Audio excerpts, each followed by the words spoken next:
welcome to episode 22 of the Let's Talk Games podcast. My name is Jamie and I'm going to host this week. Up there on the left-hand side of you, you have got Daniel. How are you, Dan? I'm very well, Jamie, thank you.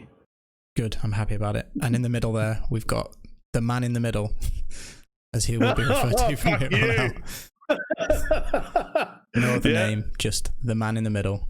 How are you, man in the middle? Oh, I'm fabulous. So I hope Endless Runner is watching this. He'll understand that. No, it's everybody. So for anybody who didn't pick, obviously, through comments, the man in the middle over there is now being referred to as the man in the middle because he has not completed Fable 2 and calls himself an Xbox gamer. And I say fair play. Fair dues. That's a respectable thing to happen. So without further ado, into what we've been playing this week. Chunt, do you want to kick us off? Nice. Yeah. I've actually been playing Fable 2, funnily enough.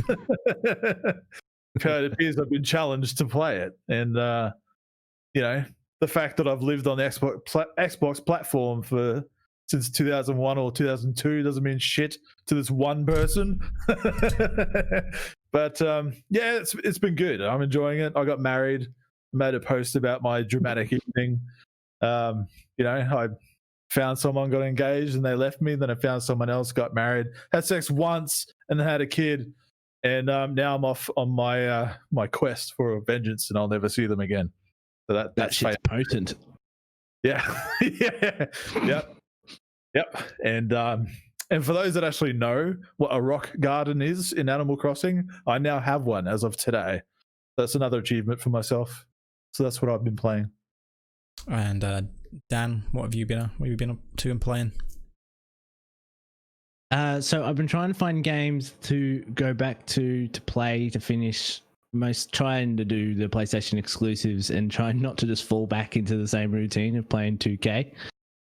So this week I threw on Death Stranding and I've been playing more Death Stranding. It is so much more populated in there at the moment compared to when I played it at launch. There's just so many more bridges and ropes and ladders around that it's actually kind of helping me direct me where to go to get to places quicker, which is handy. But yeah, so I'm still in the first area. I've played about three hours more, and I'm still in the first area, just doing deliveries in this world where there's nobody allowed outside, and I'm trying to connect people back to the internet so everyone can be together. It's real. Yeah, it just takes me out of where I am right now. So, but yeah, basically it's the real world. Then is what you're trying to say to us. Yeah, it's Amazon the game. Yeah. True. Yeah, deliver packages in a post dystopian world.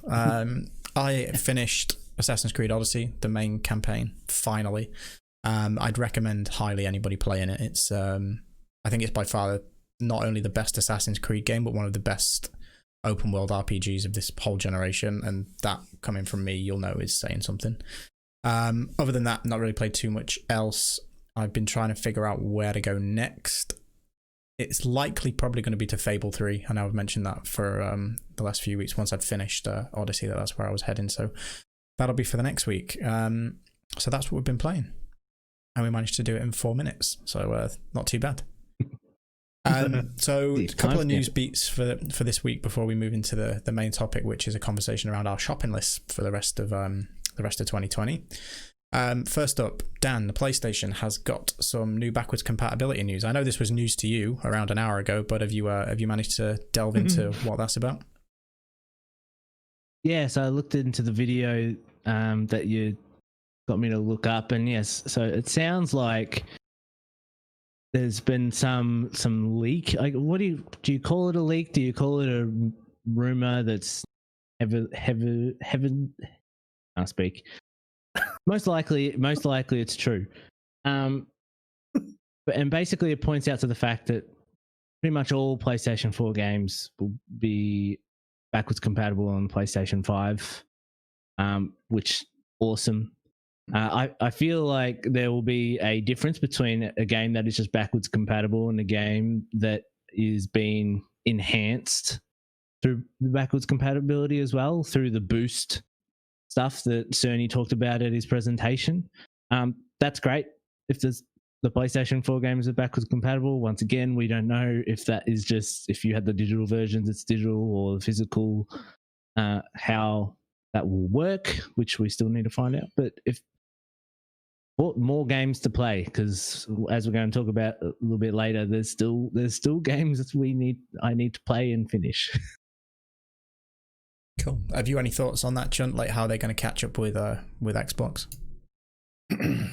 Well, I mean, we've discussed the similarities. God, even I can't even talk. Thanks, Dan. Thanks. I've got what you've got. The similarities, yeah. But the similarities between these two consoles and the architecture that they're running on, and how it lends to the ease of, porting things over or making things work, essentially in layman's terms. So the fact that the PS5 technically should be able to play all the PS4 games is like, well, duh. Like if it's on the same architecture, I assume the OS that it's running on is essentially the same. So why not? I mean, if even if they're not optimized, like Xbox is doing with Series X and particular titles, they can be optimized to take full advantage of the Series X. If they're just going to run as is, that's fine. Like as long as they run and they don't run worse than the PS4, like I don't see why it's a problem.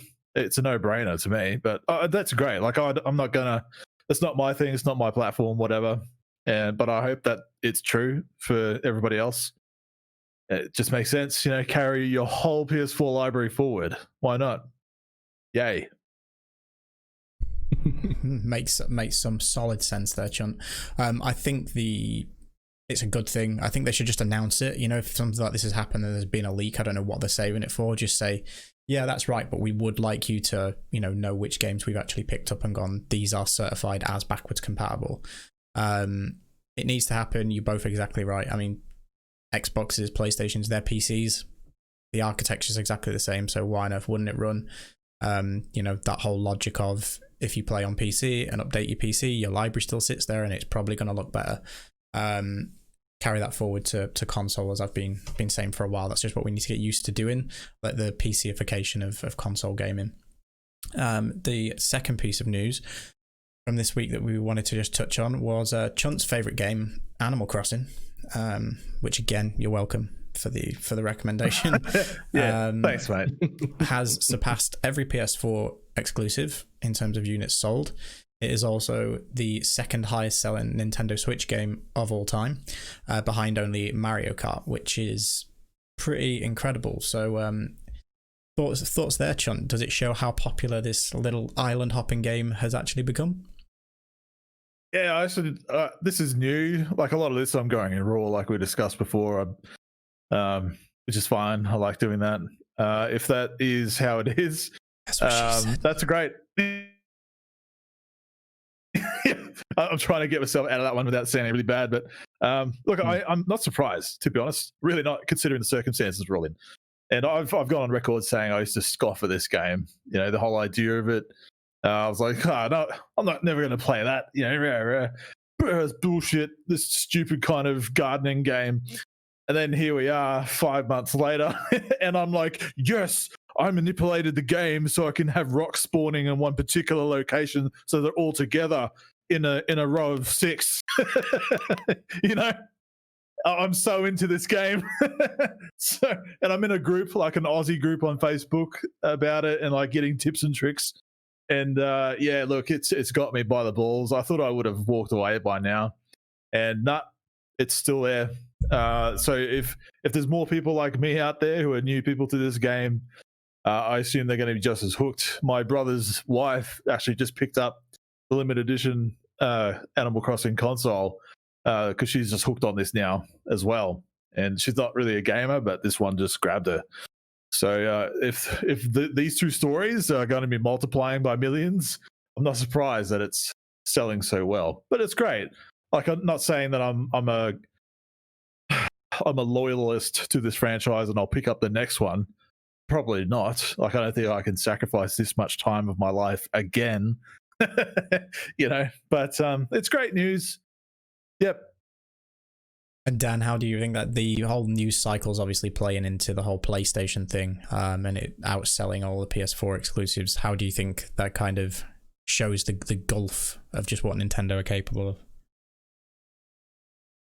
Yeah, well, also, I guess Animal Crossing, well, a lot of those games also appeal to a different demographic as well. Like, you got to remember, like, games like God of War, games like The Last of Us Part 2, you probably can't give to the 8-year-olds to have a play with their garden. It's not the same type of thing. Spider-Man's probably the one that you'd actually more have to compare it with. But no, it's insane. And to be honest, I looked at those games on Switch, if you looked at Zelda, Mario Kart, and Animal Crossing and Odyssey, I probably would have got that order wrong, to be honest. And Smash, sorry, I forgot about Smash as well. Yeah, the fact that Mario Kart's actually still there, because that's the deluxe version from that's a Wii port U. from Wii U, isn't it? Yeah. So I think they've just it's a game at the right time, right place.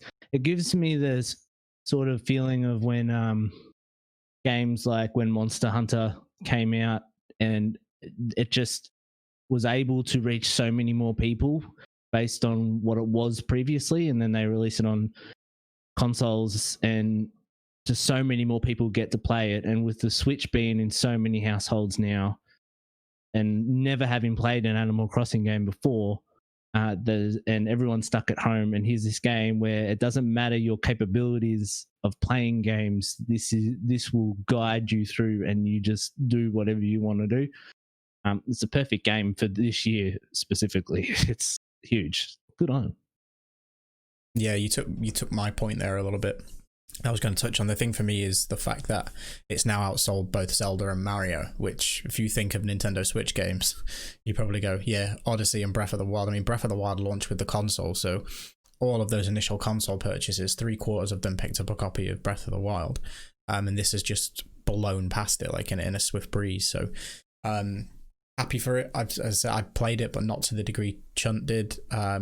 To the point where I recommended it for Chunt and was like, yeah, look, you need to play this. I think it'll be fun. We can run around each other's islands. And then all of a sudden, like, Chunt's 130 hours in and I'm like, there 30 hours in and I've just gone, I can't keep up with this. So yeah, well done to Animal Crossing. Very deserved. It is of the time. It's been one of the games of the year for sure. Wouldn't surprise me if it comes up in some conversations for game of the year. Do you guys think that that's likely? 100%. It's definitely in mine. Like, oh man, I'm hooked on it. Like, even between breaks at work, you know, or just during lunch, I'll go out to my lounge room and I'll pop on some YouTube while I'm having lunch, and I'll just, you know, run around doing my thing. And it's just something to distract myself with, and you know, just those hours add up, man. And I haven't played this much of a game for a long time. You know, this will be outpacing, I'm pretty sure, my Gears hours for Gears of War 4 and 5 combined, you know? Yep. So I would be remiss if it was not in my Game of the Year contender. Yeah, I think it will probably coming up on your Destiny hours as well. Yeah, 100%. I was going to say, it will definitely get recognized. It probably falls just because of the reach of it as well. Like it kind of falls into that camp of previous years where you have games like Fortnite or what is it, Pokemon? You know, where everyone went walking around. What's it called? Pokemon Go. Yeah. Like games that just feed into every part of society, and someone that doesn't play games hears about a game. Like it kind of falls in with those ones. So I think based on recognition, it'll absolutely get nominated. It's going to be a pretty tough year this year. I think it's much tougher this year than it was last year, but yeah, it'll definitely get recognized for sure. So those are the only two real newsworthy beats that I've picked up on this week. It's been fairly quiet. Have you guys heard or seen anything that you want to touch on that's been quite news heavy? State of Play Spider-Man. happened today. Oh, and yeah, that Spider-Man, yeah. happened. Yeah, the state of play happened. Dan, thoughts? I think you're the only one of us that actually sat and watched through the whole thing.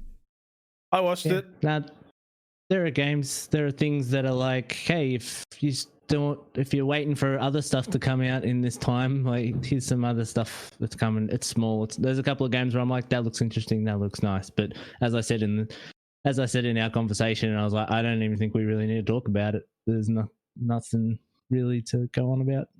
Chunt, any comments if you've watched it? Look, like Dan said, yeah, there's games, but the one game that I didn't know that was a thing was the Pathless, that game. That looked pretty cool. Yeah. Yeah, I thought that too. A bit surprised by that. I don't know if it's just a PlayStation exclusive or what, but then they showed like parties.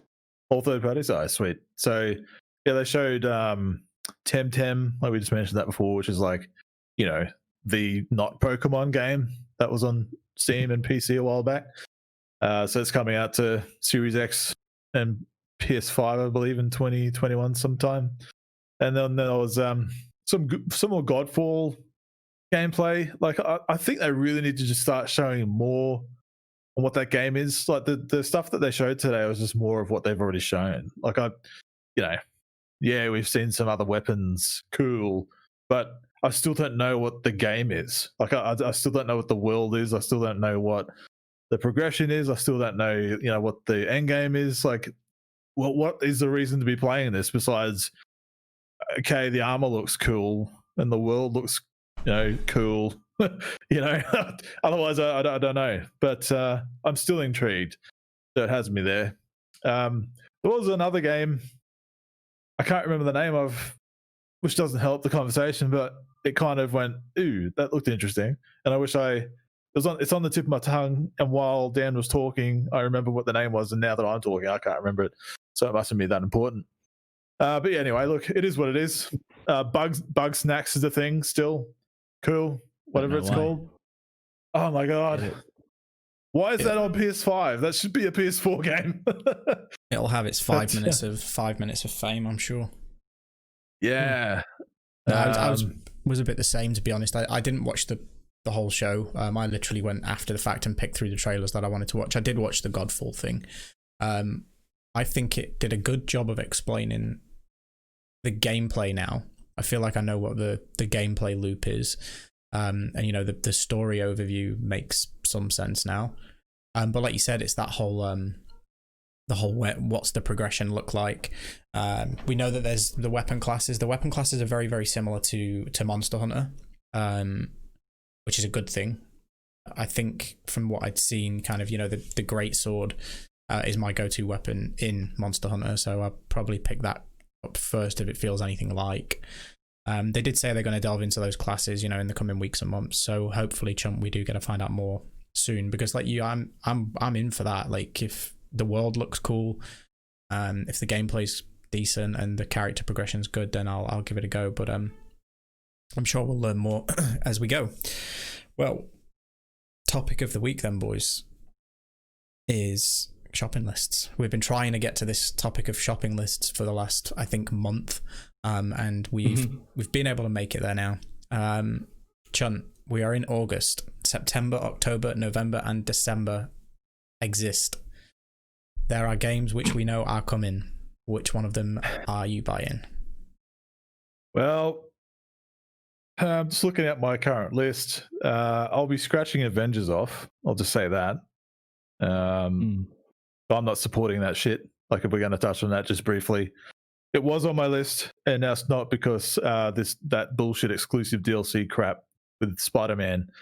As someone who just bought or had one delivered, a big figure of Scarlet Spider, I'm a bit of a Spider-Man fan of my Marvel part of my world, and the fact that I'm not going to be able to play Spider-Man in this game on my platform of choice.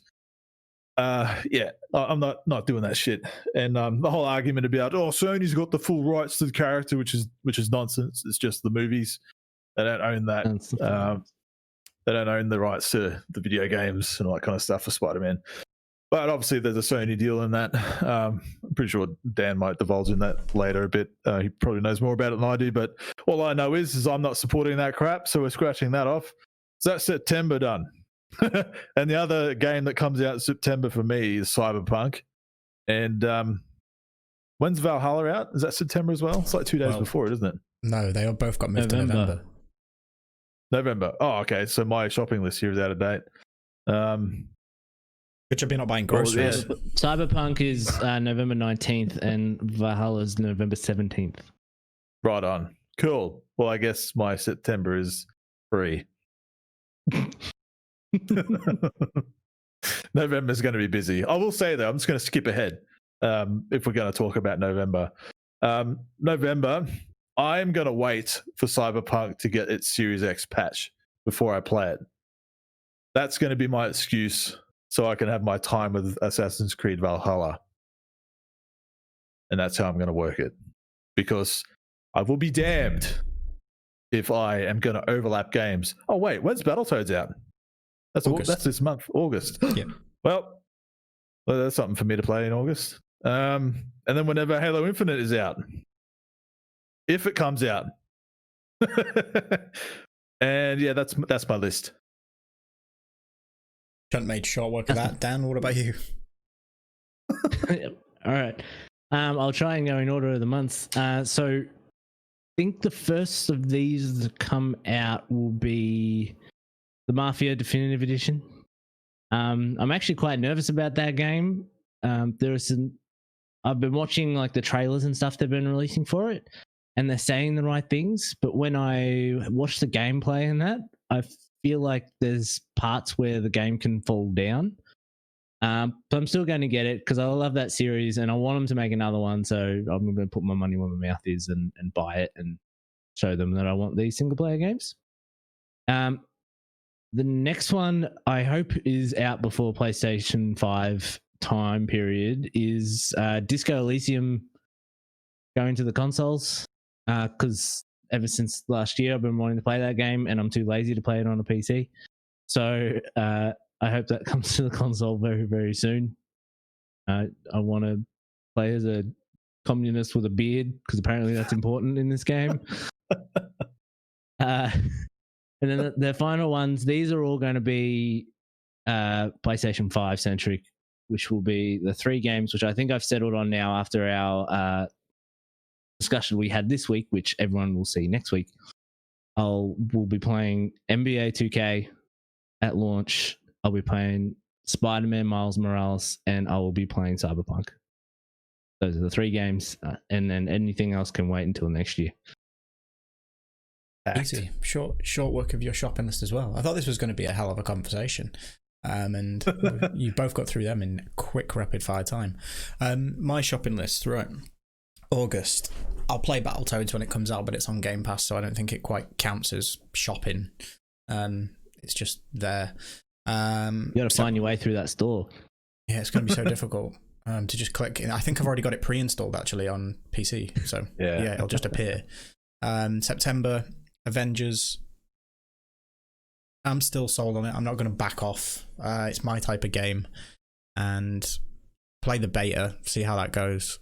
I think it's going to be all right. I don't think it's going to be too bad. We'll know when we've played it. Dan, are you playing it this weekend? Are you going to try and hop into that? So to get this right, I think this weekend is for people that have pre-ordered the game, and next week is people on PlayStation 4 it's open. So I think it's next week. I will give it a go. But I think I said this might have been last week. I know I've been doing so many podcasts recently. I just can't keep track of when was said. But with Avengers, I think I'm at the point where, you know, if the game comes out and the reviews are good and people are speaking good of it, when it comes, it might be something where it's a quiet week and I'm like, you know what, I want to play a new game. I'll put my money down and buy Avengers. But right now I'm not at that point where I can be like, yeah, take me to the checkout, please. Like, I'm ready. Yeah. No, that's fair enough. You'll get to play it before we do, so it'd be good to hear kind of some thoughts on it when you've had a chance to do that. if there's an open beta on PS4, I still have one of those machines, so I can maybe give a test. Yeah, I mean the open beta is going everywhere eventually. I think through the whole month of August, it's like I thought it was pre-orders and PlayStation Plus subscribers that got to go this weekend for some reason, but maybe it's not. Yeah, Next weekend, I'll double check it. Yeah, next weekend open on PS4 and pre-orders on Xbox and PC, and then the following week I think is open for everybody. So yeah, we'll all get to give it a try at some point. And Chunt, if your PC parts are there by then and you've managed to get your building done, give it a whirl on PC. Also, Jamie, Beyond Light is happening in September. It isn't. It's happening in November. Oh, god damn it. Is everything... Everything's pretty much everything that was in September other than Avengers has been moved, which I think is actually going to play into Avengers really, really well. So yeah, Avengers talk aside, that's kind of where I am for September. October is FIFA month. I don't see that getting any silly delays. So FIFA is I think the 9th of October or something. Watch Dogs is the end of October. And I think I said to you guys the other day, I'm not playing Watch Dogs to then play Cyberpunk a few weeks later. It'll be something that I'd grab later down the line. November, as I said earlier, I've just finished Assassin's Creed Odyssey, and I think it's one of the best open world RPGs I've ever played. And I won't be doing Valhalla because, one, the time commitment, and two, I think that type of an Assassin's Creed experience for me is showing to be a once in a generation kind of commitment. I tried Syndicate. I got quite far through Syndicate, actually, probably closer to the end than I think I did. But I fell away from it. Origins, I literally got a review copy from Ubisoft and I've never put it in a machine. So that's still there. Should I want to do it kind of later down the line, then I'll eventually kind of work my way through them. But yeah, it's not a commitment I want to make at the outset of the new consoles, with Cyberpunk being there. Bringing me to Cyberpunk in November. Godfall, I'm expecting to be November or December. And Genshin Impact as well will be November or December. So that's kind of lots of RPGs for me to play. Huh? That's the game I couldn't remember the name of. Genshin Impact. Impact. Yeah, we spoke about it on a few podcasts ago. But yeah, I'm keen for that. It looks like Breath of the Wild, plays like Breath of the Wild, but it's a looter RPG. So yeah, give it to me. And then obviously, as you just said, Chump, we've got Beyond Light. Not to forget Destiny, because it creeps up on me in ways where it's like, oh hi, I'm here, and it's like, oh yeah, and then I'll play it for 200 hours over the next month. So so I'm keen for that. So is there anything kind of in our shopping list then that we maybe would have thought would have been there and isn't? Is there something that you've kind of, Chunt, you've hard node on Avengers, but is there anything else, guys, that you think you've kind of gone off the scent of as we've learned more about kind of what's happening over the last few months? Well, I mean, Game Pass has solved a lot of that for me. Like, I didn't even say Halo, whenever that launches. Because you don't consider it as a purchase. Yeah. So my mindset has changed as far as like anytime a Xbox exclusive game is going to come out, why would I put down money for it? But there's another game that I've had on my list all year, which is called Darksiders Genesis, which is coming to Game Pass now. So there's another game that I don't have to worry about. So my whole shopping list conversation is going to be revolving a lot around Game Pass in the future. But yeah, I think just the way we've talked about this, November is just, we're not going to have any time. How the hell are we going to play all these games?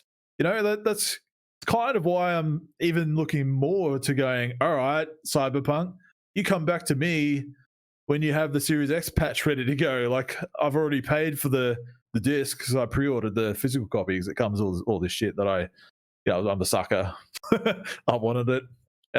So I'll just have this disc just sitting there, twiddling my thumbs, and while I'm playing Assassin's Creed, I'll be looking at it going, yeah, you're next.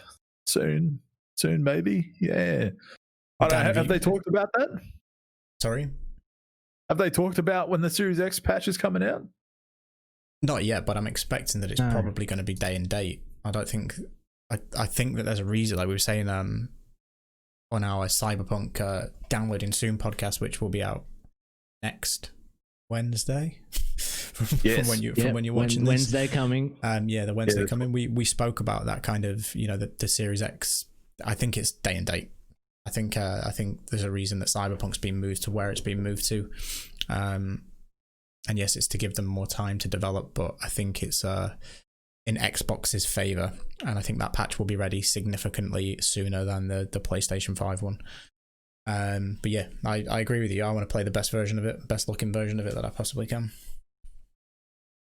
So going into your question. Oh, sorry. Go, Chan. Go, Dan. Just go. I've gone over the man in the middle. So going on your question of like over the past couple of months, if there's things that have changed, I think there's something gnawing at the back of my neck, and it's not good. Is all the Ubisoft stuff just in the back of my mind anytime those games are talked about? And it's not that I'm not going to buy them. I think Watch Dogs, it just hasn't hit that point. Valhalla I am interested in, but I think I also, if I'm choosing up between that and Cyberpunk at the time, because I'm only going to go with 3 games on the new next gen to start with, because otherwise you buy a whole bunch of games and then you end up never playing them. So I'm like, 3 is good, because 2K is my go-to. Spider-Man Miles Morales will be like a 15-hour game or something, and then Cyberpunk can be the real meaty one. But with Valhalla, it's kind of that thing, because it's Assassin's Creed, you also know like that's kind of like that's a safe choice. Like I can have that in the back of my mind, and it'll come January or something when these games I've played through, come January, I can be like, all right, I'll play Valhalla now. People, yeah, it's a safe experience. Come down a little bit. Yeah. Wow. But yeah, the Ubisoft stuff is what's, that every time it's just mentioned now, I just go, oh yeah, things are happening there, aren't they? Yeah, you hear Jim Sterling's voice just going. Yeah, pretty much. Ubisoft. Yeah. But I know exactly what you mean, and I don't know if maybe some of my subconscious is a reason behind that, but as I said, I've been thoroughly enjoying Odyssey, but I won't be doing either of their experiences this year. Watch Dogs is usually a pretty safe game as well. Watch Dogs 2 was fun for what it was. The new one I am interested in. It's set in London, it's very dystopian, and I like the premise of it all, but I don't want to play that in Cyberpunk within 2 weeks of one another. I want to break from those type of worlds, and Cyberpunk's the more alluring, so yeah, why not? Gotta leave some room open for Christmas. Yeah, exactly, and kind of what you want to do and play in those spaces. And like you said, Sean, I didn't mention Halo because it's coming to Game Pass. Like, I probably will play. Is the Medium, that's coming to Game Pass as well? Like anything that Microsoft are putting out is just basically it's sat in my library to play if I want. I don't count it as a shopping list because it's part of my ongoing subscription. So yeah, like the full price retail thing, and it's interesting how the mindset, I think, of obviously both you and I, Chun, is changing in that way, that I don't think I need to go buy this game. It's just, oh, that game's out today, like you would with a Netflix show. Like you go, oh yeah, that's out today, I'll stick that on and watch it, see if I like the first episode and carry on. You have that kind of same experience with Game Pass. So I think that's just I do feel the same way. The problem is my most wanted game out of the games that we know is Tell Me Why, but that's also an episodic game, which I'm probably just going to wait until they're all out before I actually play it. So even if it does come out at launch and I can play it on the PC, I'll probably just wait anyway. So that's probably a next year thing. So that's why I wasn't even taking that into consideration, because I won't play just one episode. Yeah, the same logic. That's exactly what I mean. The thought you're having with that is the same thing that Chunt and I are both thinking re Halo and Medium and whatever else may be up the sleeves of Microsoft. But that's our shopping list then, boys, and we've been going for 35 minutes, which is incredibly short-tastic for us. Yeah. That said, we have been recording a lot of content recently. I know we've mentioned just then, downloading soon. Our Fable episode did ridiculously well for us. Spider-Man I've not really checked on since it went out this last week, but again, talking about kind of what we want from that game, and as we said, next week Cyberpunk will be there. And then Chunt, you've got some preparation going on for the Halo episode that will be out next week, the week after. Yeah. Yep. So next week will be Cyberpunk, following week Halo, and then we'll kind of take a stock and see what the next round of downloading soon episodes are going to be. But yeah, quiet week this week, I think, other than the state of play. Yeah. I don't think there's been anything really that's, you know, been, oh my god, we need to sit and talk about this. If you look through the last few months, we've had, you know, the PlayStation event, the Xbox events.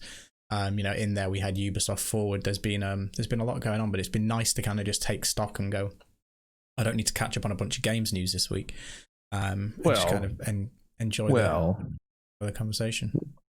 Well, what? There was that Samsung announcement with Game Pass and Xbox that happened, you know, and iOS. That's like, nah, dog. Talk us through that then, Chunt. You can have 5 minutes. Talk us through that. Oh, thanks for allowing me 5 minutes. No worries. So what's happened is Phil Spencer turned up on the Samsung event and is like, yo, dog, I'm Phil Spencer from Xbox, and Samsung are partnering with us, and we're going to get Game Pass on Samsung S20s, whatever it is. Yay. And there's a controller, and it comes with 3 months worth of Game Pass Ultimate. And it's, you know, supported by 5G, and it's an optimized version for the Samsung S20. But then also it comes out on every other Samsung or Android device. So gamers win, and then Apple over there is like, nah, dog, you're not coming on ours. Nah, we don't like that. You know, we're not doing that. So everyone that has an iPhone is like, what the hell, Microsoft? What are you doing? And Microsoft is like, no, it's not us. You talk to Apple. It's like, talk to your father kind of thing. So, and Apple's over there going, yeah, I know everybody's pissed, but no, we're not doing that. We don't want them taking away our revenue. So we're going to do our own game thing. So now everybody's going, I want to get a Samsung phone now because then I can get Game Pass. And that's pretty big news. I will say the idea crossed my mind of, I'm due an upgrade in November, and the idea crossed my mind of going back to Google for Google Phone. That being one of the reasons. The other one being that my Apple Watch shat its pants like 2 weeks ago, and I'm still trying to get into the Genius Bar to get it fixed. But then once you take one thing out of that ecosystem, like, it just fucks you. And I don't know if Game Pass is a big enough reason to, exactly for the reason you were saying, Chump. We're all stuck at home at the moment. Like, my PC's here, I have access to Game Pass here. I don't need it on my phone, and eventually Apple will cave, or they will work something out. To give a bit of context around that, Apple came out saying basically they don't want to just allow a service on there where they can't monitor the games that are there, because they said it's fine, but we have to look at every single game that you are trying to bring to our platform, and that's why they're declining, because Xbox are like, well, no, do you want the service or do you not want the service? And also, when you think of the three biggest phone companies out there, it's iPhone, it's Apple, it's Google, and it's Samsung. There's no way Microsoft's going to come out and try and put Project xCloud on the Google phone when Google can't even get their own streaming service set up straight at the moment. There's no way you're going to come out at their event. So Samsung was kind of the only one left for you to go to and be like, well, we'll partner with these guys because that's obvious. Yeah, but that doesn't take away from the fact that it is actually still available on Google phone, because it's Android, isn't it? Like, yeah, because it's Android. So Google I get what you're saying. Like, you can't advertise with them, but it's going to cripple their own service. Microsoft are like, here's our service. It's way better than yours. And it is. So no, that is a good point, Chunt, but I don't think it's enough for someone like me to warrant the move. I get that some people were pissed about it, and I think Apple will eventually change their tact. So, I think that's us, boys. A 40-minute episode this week. Yeah, sure, we'll have more to talk about next week. But yeah, thank you for joining us for episode 22. Chunt, you're in the host seat next week, and you will be for our Halo show as well. So all things Chunticus. Sorry. Man in the middle. Oh my fucking god! Enjoy. I'm gonna finish this Fable game and get it fucking done. I tell you. I was just gonna say to you, enjoy finishing Fable. Dan, enjoy not playing video games at the moment. Hey, Death Stranding, man. I'm just gonna chill outside. Oh, sorry. Enjoy being else. an Amazon delivery driver. For the time being, and yeah, I think I might join you in Albion, Chunt, just an era later. Yeah, sounds good. And we'll see you next week. Bye. Bye. Wash your hands.